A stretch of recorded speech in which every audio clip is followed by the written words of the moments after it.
అందరికీ praise lord అండి. So ఈరోజు ఒక న్యూస్ నేను చూశాను. ఒక క్రిస్టియన్ గ్రూప్లో నాకు ఫార్వర్డ్ అయింది న్యూస్.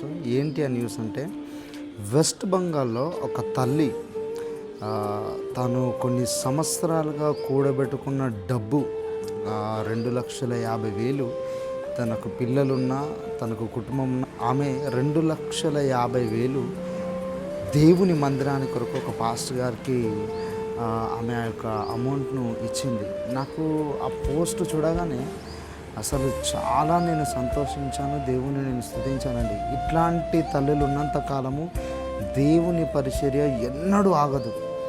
సో కొద్దిమంది ఉంటారు, నాకు తెలిసిన చాలామంది కూడా ఆర్థికంగా వారు ఉన్నతమైన స్థితిలోనే ఉన్నా కానీ దేవునికి ఇవ్వడానికి మనసు రాదు. దేవునికి ఇవ్వడానికి 1కి 100 సార్లు ఆలోచించే వాళ్ళు ఉన్నారు. కానీ ఆ తల్లిని చూడండి, నేను మీకు స్క్రీన్ మీద ఫోటో ఇస్తాను.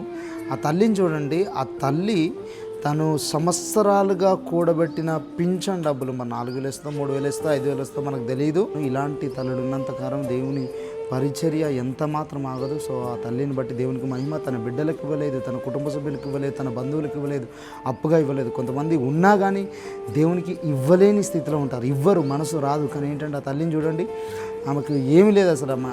ఆమె ఒంటి మీద కానీ ఆమె ఇల్లు చూసినా కానీ ఎలాంటి పరిస్థితుల్లో మనం చూస్తాం వెనకాల బ్యాక్గ్రౌండ్లో. నిజంగా ఎలాంటి తల్లిని బట్టి దేవునికి మహిమ నేను చెల్లిస్తున్నాను, దేవునికి గంట చెల్లిస్తున్నాను.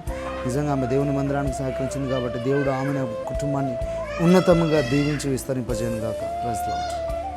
ఈ ఫోటో చూడగానే నాకు వీడియో చేయాలనిపించింది. అందుకనే ఈ యొక్క విషయం మీద నేను ఒక వీడియో చేస్తాను.